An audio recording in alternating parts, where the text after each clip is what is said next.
Welcome to the second lecture on the book Jesus and Myth, and the course of study by the same name here at Together in Christ.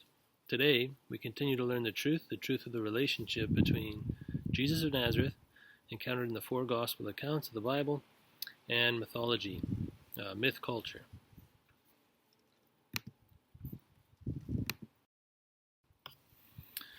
Okay, so last time, I coined a term for the relationship between the two patterns of Jesus and myth culture, which is the chiastic bi pattern.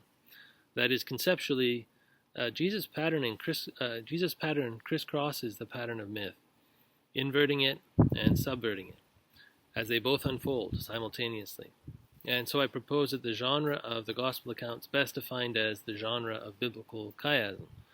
So what we'll do today is we're going to delve into the proposal of these two patterns and their relationship.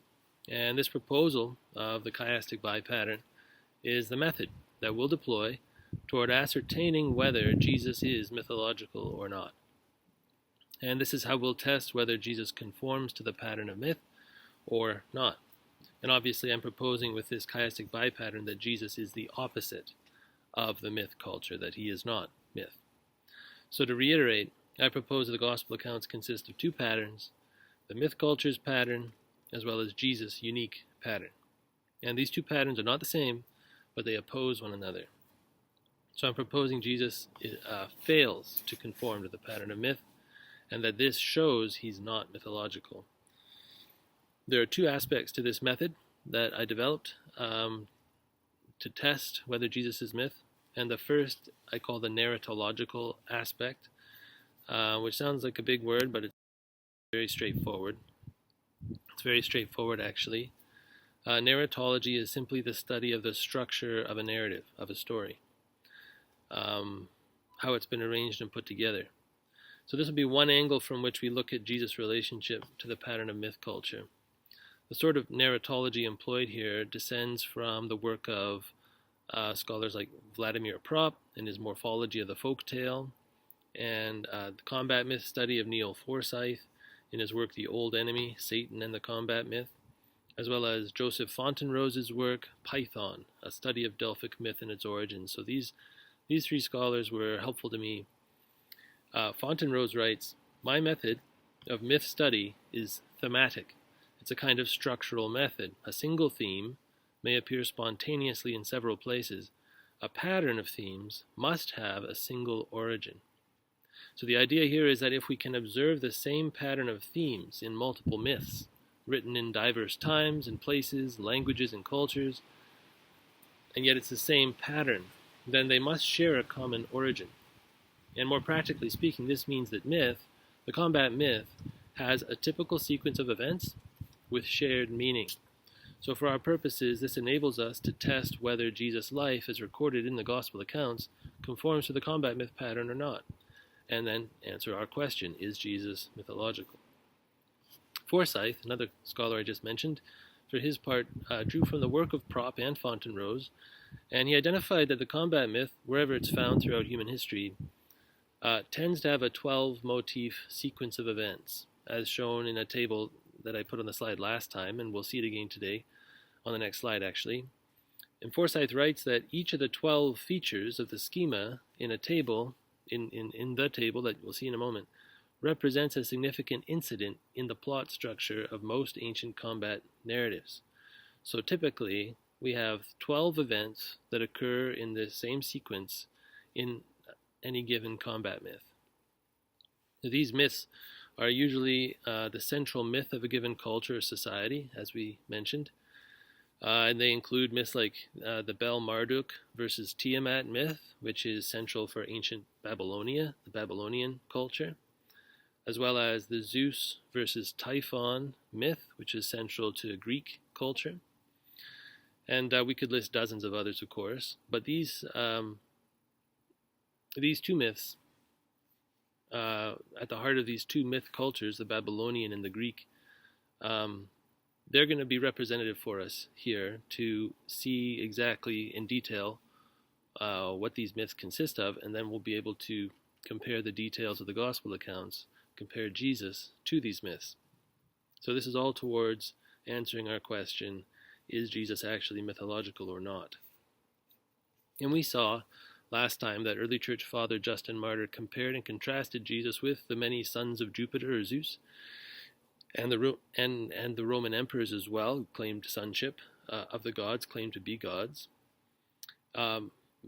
Much of Justin Martyr's audience believed in these gods and imitated their behavior at the time, because that was their culture, to believe these central myths of their culture and then to imitate the gods that they believed in.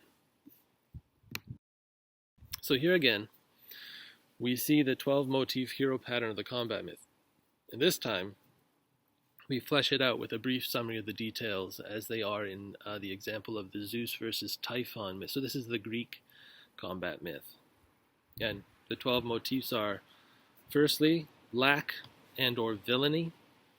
And in this Greek myth, we find this at the outset of the myth, where the birth of a creature named Typhus, or Typhon, and he's born to Tartarus and Gaius. And then Typhon threatens to take heaven and control of earth by hurling flaming stones and belching fire. The second motif is the emergence of the hero. The hero emerges, and this is Zeus. Zeus alone takes his stands his ground. Thirdly, there's a donor or council, and this is the goddess Hera, who comes and warns Zeus of the threat, exactly what the threat is that's posed by Typhus or Typhon, and gives some information that Zeus needs.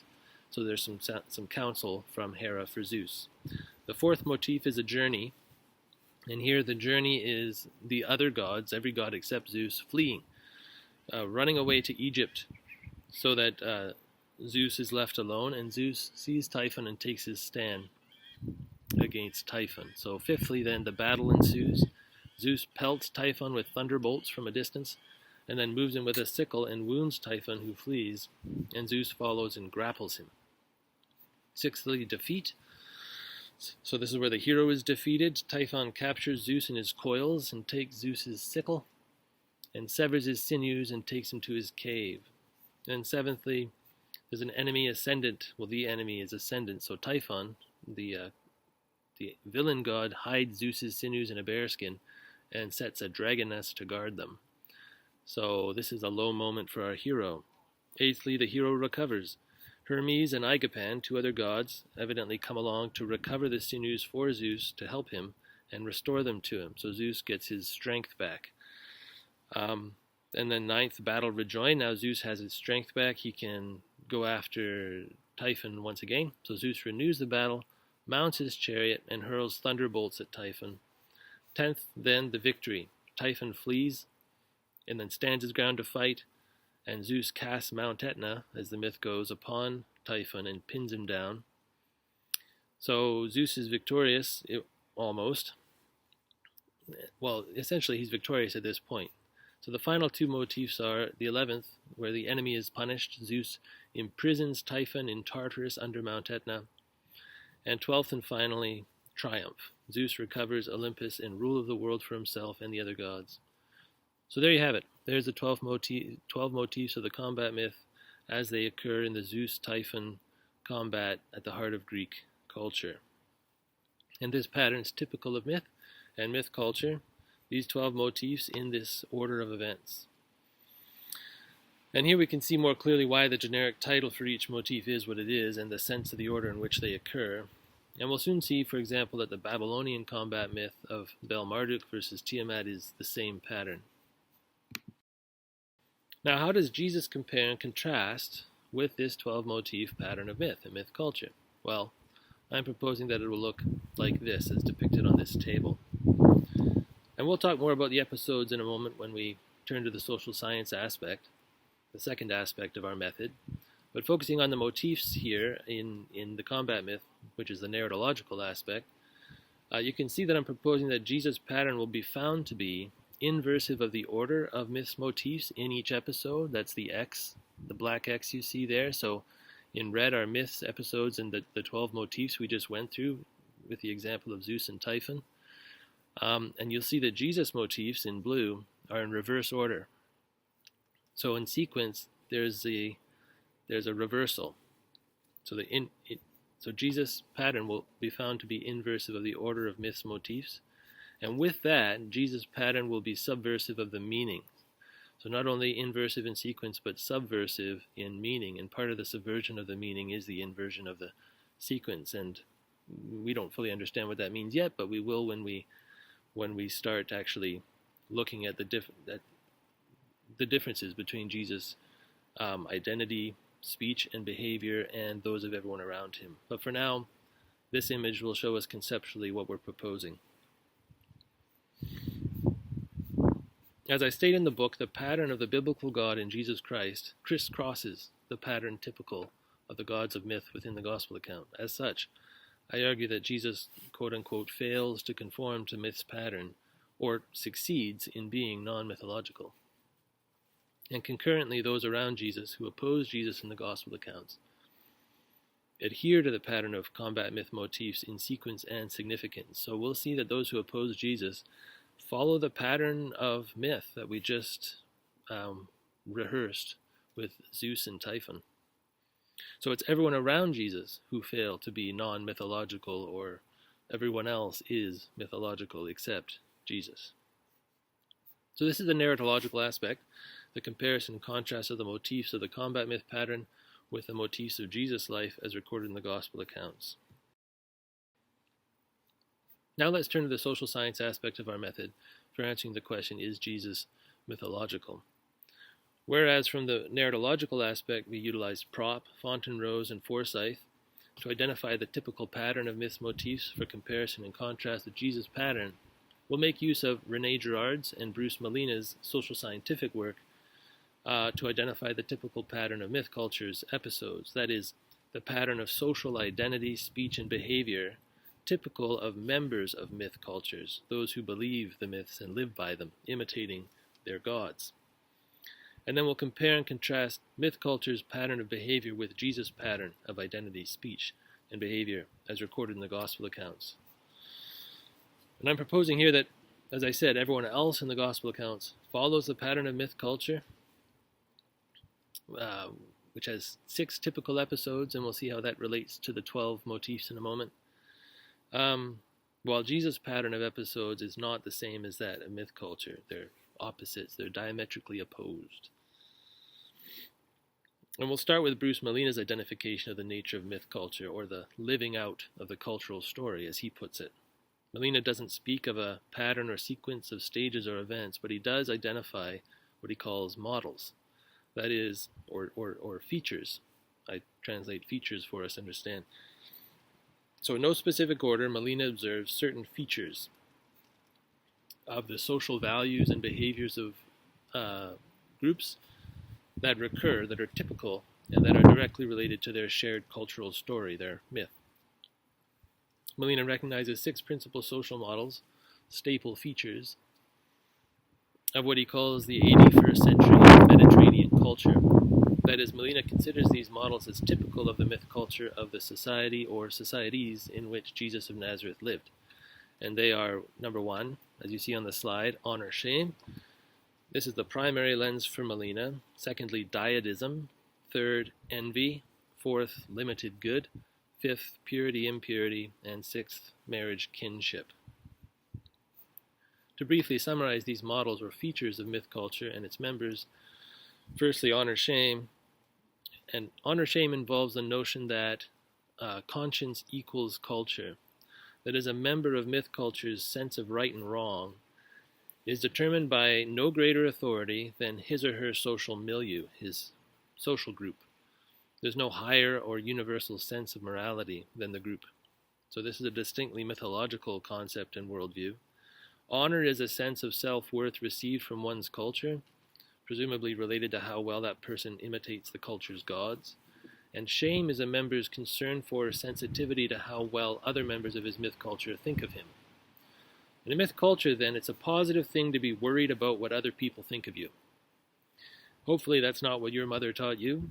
It's not what my mother taught me. But that's how a member of myth culture thinks of himself. So honor can be summarized as one's reputation, and shame is concern for one's reputation.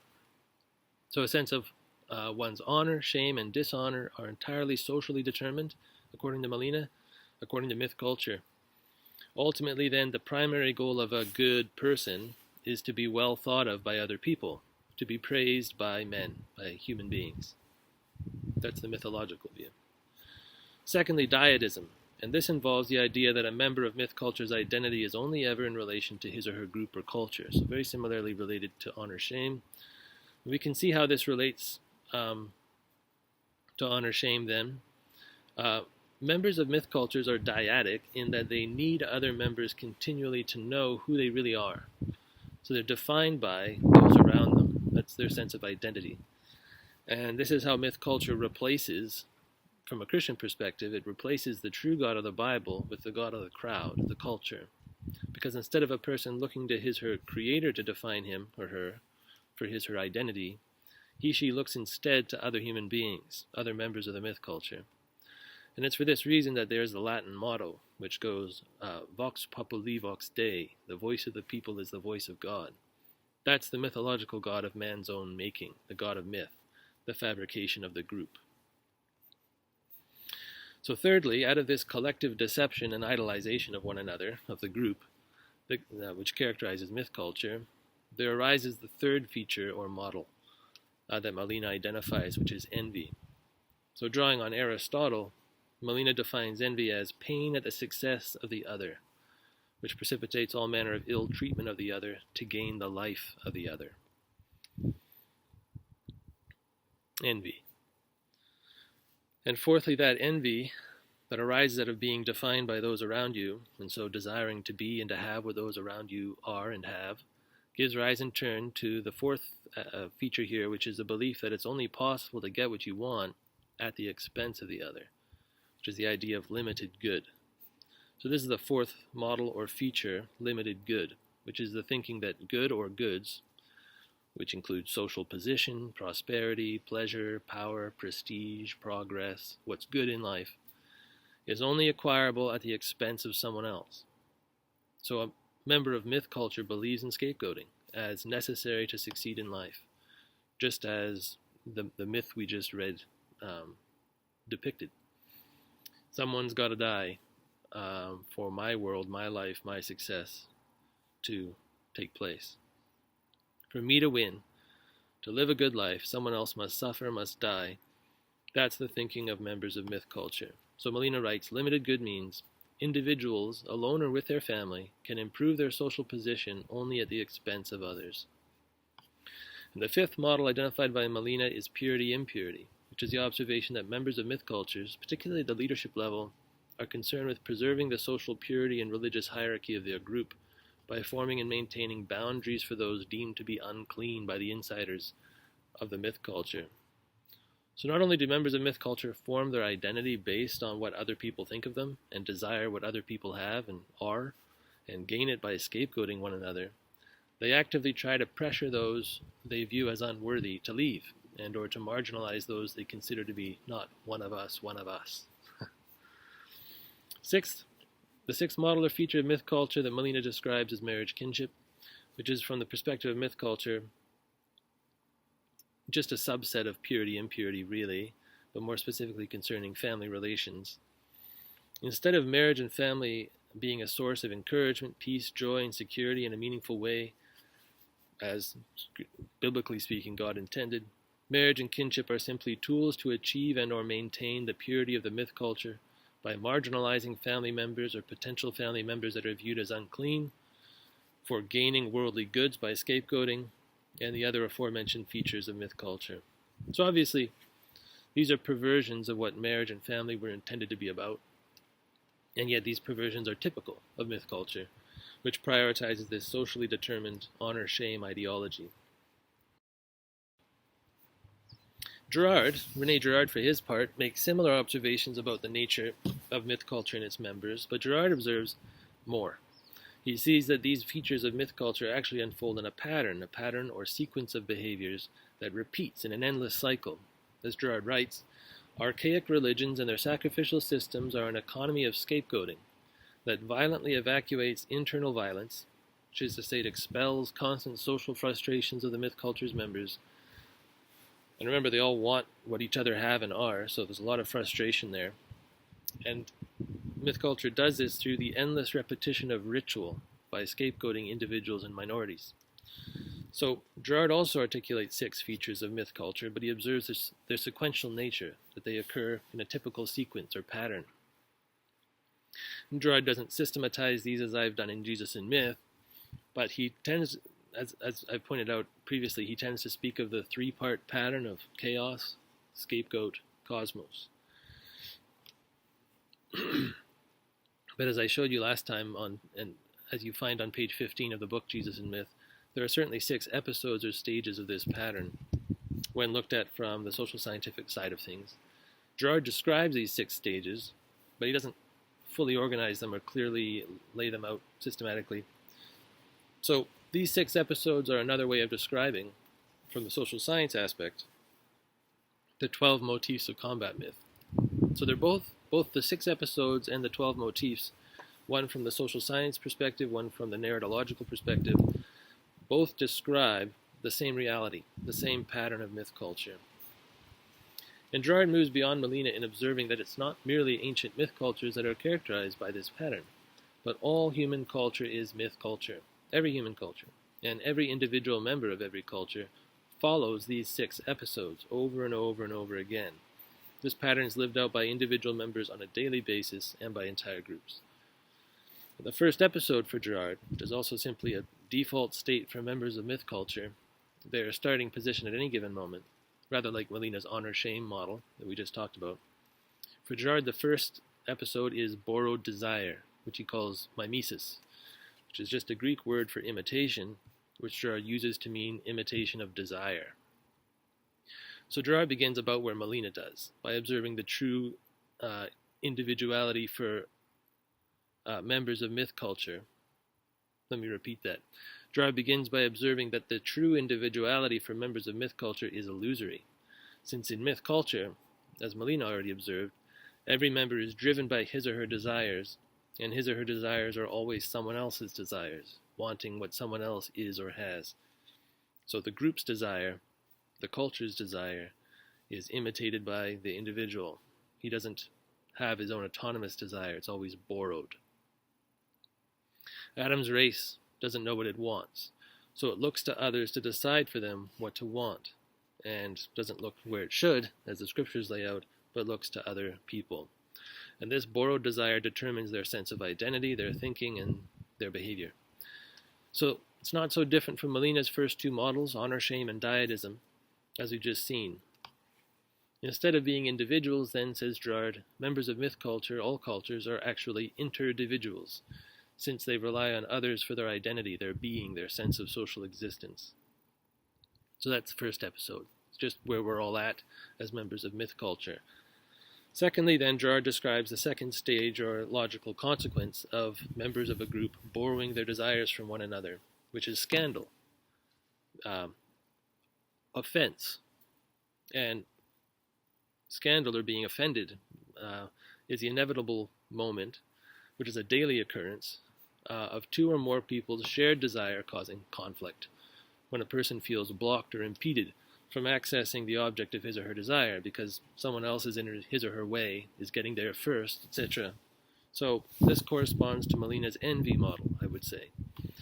And it's at this stage that the scandalized person fixes all blame for the ill will, the envy, the blocked desire on the person who's perceived to be the source of the scandal, and decides on some level that the scandal, that person, needs to be sacrificed, needs to be scapegoated, to get what the mythological person feels he or she needs to really be, to really live.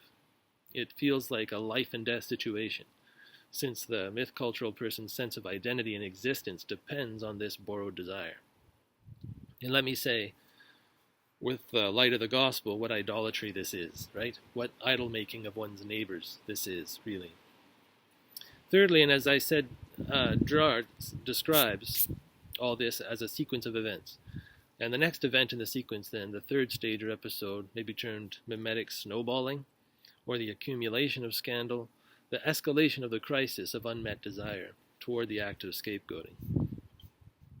Fourthly, then, the fourth stage in this ever-repeating sequence of events is the scapegoating event itself, when the scandalized member or members finally get their hands on their victim and proclaim his, her, or their guilt and imminent doom for the good of the scandalized member or members of the myth culture, the majority, or in any case, the one or ones who will survive and tell their twisted story, their version of events, how they heroically eliminated the monster, as we saw with Zeus and Typhon. Fifthly, the fifth stage or episode is when everyone who participated in the scapegoating share in the spoils of their scapegoating, their shared collective victim. Everyone gets a piece of the pie, a limb or of the victim's corpse, literally or metaphorically. So this is the consumption event, the feasting upon or devouring of the scapegoat by the mythological group, literally or metaphorically, or both. Sixth and finally, the sixth stage comes like the calm that comes over all the dinner party guests once they're well fed and drunk, the temporary calm, peace, cosmos, peace as the world gives it, the reestablishment of differences in a forced, fabricated, hierarchical order, everything back as it ought to be, everything's right with the world once again, once that scandalous individual or minority has been put back in their place, and the victim is safely entombed or imprisoned in the earth. The kind of imagery we saw there in the myth. So all members of myth culture follow this pattern every day, at all times. Is there any escape from this grotesque cycle of scapegoating, of destructive and lethal self-interest, ever predicated upon idolizing one another's desires? And is this pattern of existence Jesus' pattern as found in the gospel accounts? That's the big question for us here. And I propose that we'll find that not only is Jesus not a mythological God, not conforming to the pattern of the combat myth, but he's not a mythological man either. Jesus is not mythical either in his deity or in his humanity, unlike the rest of us. As I've been mentioning, Molina's and Gerard's representations of myth culture have broad similarities, but there are some key differences as well that should be noted. Molina, as we'll see, views Jesus and the gospel accounts as part and parcel with the myth culture. Molina views Jesus as a mythological man, a man of myth culture, and he also views any claims to Jesus' deity as also mythological. So that's Molina's view. Gerard, on the other hand, observes correctly that Jesus does not conform to the pattern of mythological gods or mythological people. And we'll demonstrate this, but this is our position. And so we're going to verify the truth of this difference in Molina and Gerard's views of the relationship between Jesus and myth as we go through the gospel accounts. And I hope you can see, if you're already familiar with Jesus as recorded in the gospel accounts, that the sort of identity, thought, speech, and behavior typical of myth and myth culture is inconsistent with Jesus Christ. But as I say, we'll verify this. So to summarize what we've learned pictorially, or at least tabularly, about the social scientific aspect of the pattern of myth culture, I've coined 6 alliterative terms, all beginning with S, as a mnemonic for the 6 episodes of the pattern of myth culture. As mentioned, these perfectly parallel are simply another way of expressing the 12 motifs or events of the pattern of the combat myth, as the pattern is viewed from the narrative aspect. It's important to note that both sides of the conflict, the combat, are mythological in myth, and even in the unique situation we'll encounter in the gospel account, with one part who's not mythological, that being Jesus, the truly mythological party perceives their rival as mythological, so they will try to paint Jesus in mythological terms. That's their lens, that's all they can see. So this is part of the delusion of myth culture, to perceive the other, the rival, as a monster. We'll see this in an example, in a moment. But first, the 6 terms for the 6 social scientific episodes of myth culture. So we have sameness. So take this term to describe that first stage that we saw referred to by Molina and Gerard. It's a state of undifferentiation or chaos of many rivals for authority, which tend to reduce into 2 or 2 groups. They're doubles, desire doubles. Though one is considered to be a hero of cosmos, according to the myth, and the other a villain of chaos, the hero god and the monster god, sameness. Secondly, scandal, the blocking of the other by each rival for authority in their shared striving for the object of their desire. This episode is sometimes described as a council or 2 opposing councils where plans are laid to block one another. Thirdly, snare of striving, the setting in motion of the plan, the warpath to combat, the skirmishing and testing of the combatants, and striving to ensnare one another to get their hands on their scapegoat. And so fourthly, scapegoating, the scapegoat. The victory of the hero of the mythological community. They have their monster in hand. Fifthly, satiation, which is the grotesque sacrifice, a dismemberment, and shared consumption of the monster. We didn't see that very well with Zeus and Typhon, but in the next example from the Babylonian combat myth, Bel-Marduk and Tiamat will be very clear. Sixthly, segregation, the reestablishment of order, of cosmos, on the foundation of the corpse. And so the tomb is the foundation of myth culture. So this is the pattern of myth culture. And let's confirm that this is indeed consistent with the 12 motifs of myth of gods and monsters, with the example of the Babylonian cosmogony, which I just mentioned, which is the combat between Bel-Marduk and Tiamat. So in the book Jesus in Myth, I work with Stephanie Daly's translation of the account of this myth. It's called the Enuma Elish from the Akkadian. And we already saw the 12 motifs in the Greek myth of Zeus versus Typhon. Let's look at our other representative myth then, Bel-Marduk and Tiamat. Taking nothing for granted here, we'll begin by looking for the first motif of myth, lack or villainy, which will be followed by the second, hero emerges. These are the first two motifs, and they occur in that order, and they make up the first episode that we're calling sameness. And from the very first lines of this myth's account, we encounter a situation of lack, described in terms of a point in the past when existence, the world, was unnamed, unformed, with no gods and no destinies. So a clear expression of lack that begins this myth. So that's the first motif. And then a hero emerges, the second motif, in the form of a god named Ea, or Nudimmud. And Ea will be the father of our main hero, Bel-Marduk, as we'll see in a moment. And how about the sameness theme at this point in these two motifs? The non-differentiation, the underlying tension of shared borrowed desire that will inevitably occasion scandal and conflict. That's what we anticipate to happen. Do these two motifs, lack, villainy, and hero emerges, carry the theme of sameness? Well, we read in these first lines of the myth the following. The gods of that generation, led by Ea, would meet together and disturb Tiamat, and their clamor reverberated. They stirred up Tiamat's belly. They were annoying her by playing inside Andaruna. Apsu could not quell their noise, and Tiamat became mute before them. So there's a borrowed desire, which is that the younger gods, evidently led by Ea, our initial hero, and Tiamat, who's introduced here, they both share a desire for the same space. It's called Andaruna here. And we're not so much concerned about what the term Andaruna means as its function, which is that it's evidently a central place that is desired by both parties and is on the verge of occasioning a conflict. That's the sameness, then, the sameness of desire. So we have everything we're looking for. And we should also note that Apsu, who's the male consort of Tiamat, Tiamat being a female mother goddess, Apsu her husband or male consort. Apsu tries to quell the noise and nonsense of the younger gods, but he can't. And Tiamat gets quiet, which is evidently a bad sign. Some of you know people who get quiet when they get angry, and apparently Tiamat is such a being. So there, as expected, we have the first two motifs, lack and a hero emerging, in that order, and throughout the two motifs is the theme of sameness.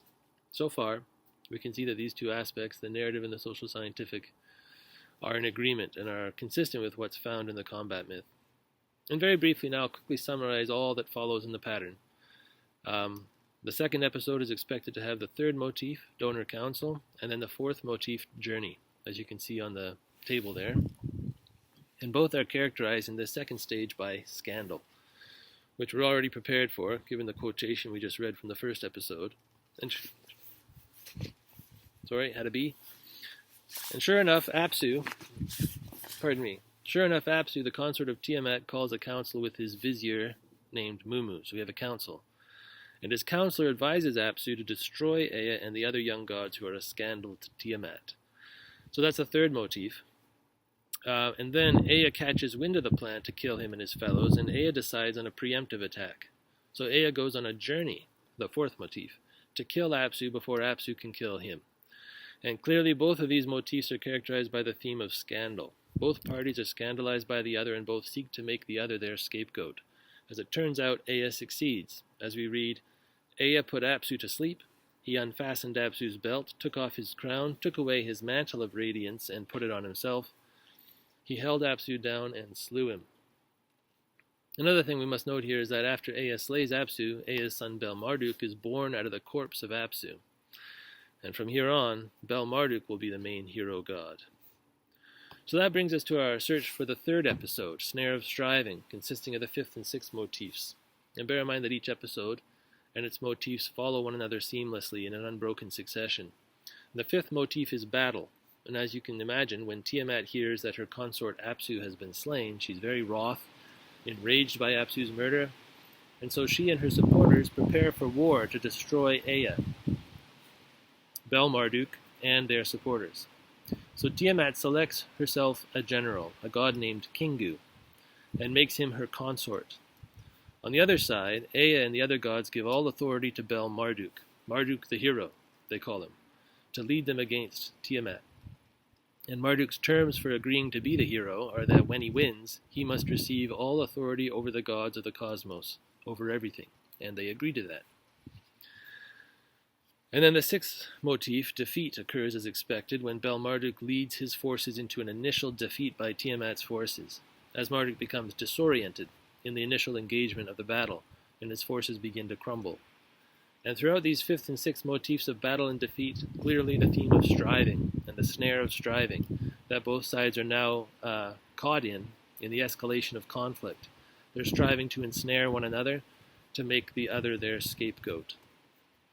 Then we move into the fourth episode of scapegoating with its two motifs of enemy ascendant and hero recovers. Tiamat is the enemy, of course, and she's immediately ascendant as Marduk quails in his confusion and disorientation in the fray, and as his forces see his panic and begin to crumble. And so Tiamat capitalizes, and it appears as though she's indomitable, unbeatable, and Kingu's forces seem certain of victory. But all of a sudden, the eighth motif occurs, and the hero Marduk recovers himself, and Marduk's newfound courage derives his courage here to have a second wind by assigning all of the blame, all the responsibility for this terrible conflict onto Tiamat's shoulders. It's all her fault, along with her false co-regent Kingu. So very notably, Marduk fails to mention his father Ea's role in the scandal and the escalation, including that Ea had slain Apsu, Tiamat's consort. All of this goes unmentioned, of course. That's the nature of the mythological account. So this lie gives Marduk the false confidence he needs to attack Tiamat with renewed vigor, and the theme of scapegoating runs through these two motifs, the seventh and eighth motifs, as Tiamat's repeatedly assigned all of the blame for the scandal and violence taking place amongst the gods, with the official story being that in Tiamat's lips she was holding falsehood, lies, wheedling. And Marduk says to her, "You have compounded your wickedness against the gods of my fathers." So Marduk's identified and slandered his scapegoat, laying all blame onto Tiamat as though she's the chaos monster threatening the world, while he, Marduk, is the hero who will restore order. So, a classic combat myth here. Then comes the fifth episode, Satiation, made up of the ninth and tenth motifs, battle rejoined and victory. So the battle's rejoined as Marduk, brimming with confidence due to his lie of the scapegoat, takes up his weaponry, and in single combat with Tiamat, splits her open down the middle, throws down her corpse, and stands on top of her. And Marduk slays her consort Kingu as well. And the 10th victory motif ensues as Marduk declares all his surviving enemies his slaves. Then Marduk smashes and mutilates Tiamat's body, carving it and dividing it up, and he makes the north wind to carry away her blood as good news.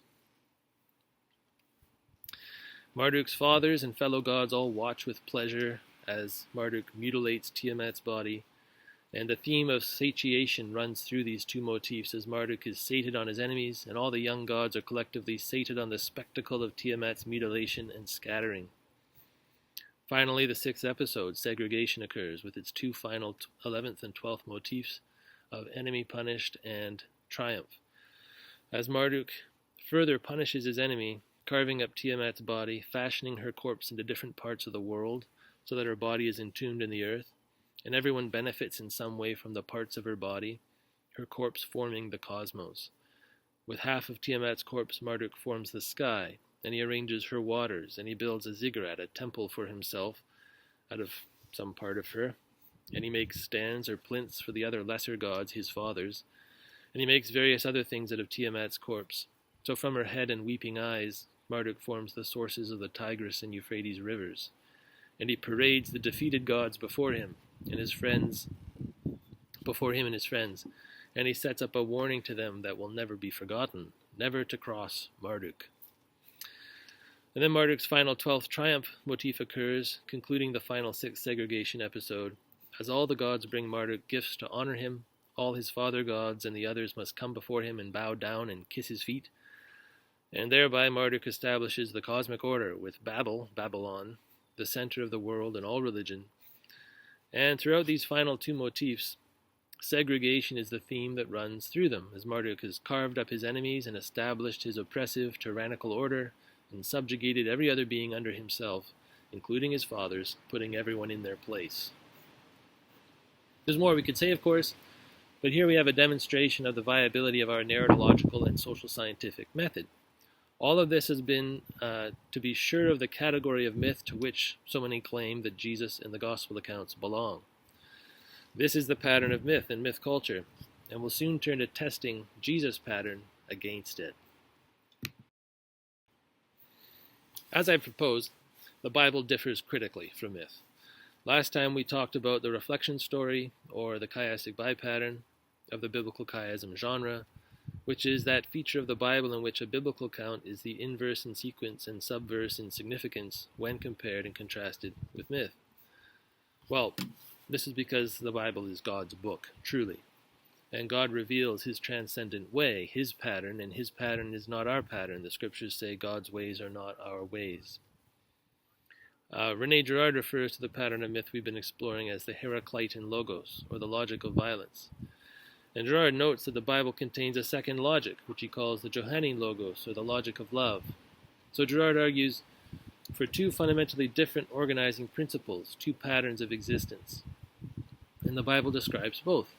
And Gerard uses his term mimesis, the imitation of desire, to describe the mentality and the posture of the 2 logics. The mythological mimesis he calls internal mediation, and the divine mimesis he calls external mediation. So there's a good desire, imitation of God's desire, and there's an evil desire, imitation of one another's desires, as myth does. And this is also called the 2 ways theme of the Bible, which runs from beginning to end in Scripture: God's way and man's way, God's will and man's will, God's pattern, man's pattern. Even prior to testing of this proposal to the answer of Jesus' relationship to myth, let's be clear now about the proposed relationship of God's pattern, perfectly presented in Jesus Christ, to myth's pattern, which in the gospel accounts will be represented by everyone else, of course. If Jesus is indeed myth, he will follow both the 12-motif pattern of the combat myth as well as the 6-episode pattern of myth culture, which, as we've seen, are simply 2 ways of looking at the same pattern, one narratological, one social scientific. However, if Jesus is not mythological, he'll be inversive of the sequence and subversive of the significance of the pattern of myth culture, and thus demonstrate that he's not myth. And I offer 6 alliterative terms, beginning with the letter D this time, for Jesus' 6 episodes of his unique divine pattern. So I've got another table for you, laying out Jesus' unique divine pattern, God's pattern, as also found on page 44 of Jesus and Myth. These are the 6 social scientific episodes of Jesus' pattern. So I'm calling them distinction, diffusion, deference, deliverance, dispersive display, and deification. And we'll learn what these mean as we continue on in our study together. You'll notice that Gerard affirms the unique true deity of Jesus, while Melina's episodes for Jesus are in parenthesis in the table because Melina does not actually believe that Jesus has or is a different pattern from myth. Melina's great error is equating Jesus with myth, as we'll see. But Melina's decided there's only one pattern, and he turns a blind eye to all the evidence to the contrary, which stares us in the face in the gospel accounts and throughout Scripture truly. Here's a figure meant to depict the relationship between myth's pattern, the S terms, and Jesus' pattern, the D terms, showing pictorially how Jesus' pattern is inversive in sequence and subversive in significance in relation to myth. And we'll be testing this to see if we're right. But hopefully the image helps us visualize what we're... So to conclude here, everyone, congratulations. We've got a working method for answering the question, is Jesus myth? And hopefully we can all see that our study is scientific, establishing our baseline for determining what is myth and what is myth culture. And now we can simply engage in observation and testing, looking at the gospel accounts about Jesus Christ and see whether Jesus conforms to myth's pattern or not. But before we get to our verse-by-verse study of Mark's gospel account, we're going to take time to check out Gerard's reading of the four gospel accounts in greater detail, and then Melina's reading of the four gospel accounts in greater detail. And this will help us understand two ways of reading the gospel accounts, one which observes the two ways, and one which chooses to see only myth's pattern, and how well that works out. So that comparison and contrast will itself be educational, and it'll prepare us to look at the gospel accounts ourselves, Mark in particular, and you can decide for yourself if Jesus conforms to myth's pattern or not. Once again, I'll invite you to offer comments and questions in the discussion forum on this second chapter. I'm looking forward to discussing it with you and answering your questions. Last time I neglected to provide the direct link to the discussion forum. You'll find the link to the discussion forum in the description underneath the video, so please take advantage of that if you'd like. And I invite you once again to take this course for certification to earn the course certificate if you're interested. To do so, please follow the 2 simple steps on the university page of Together in Christ. And stay tuned for the next video in this series on Chapter 3 of Jesus and Myth.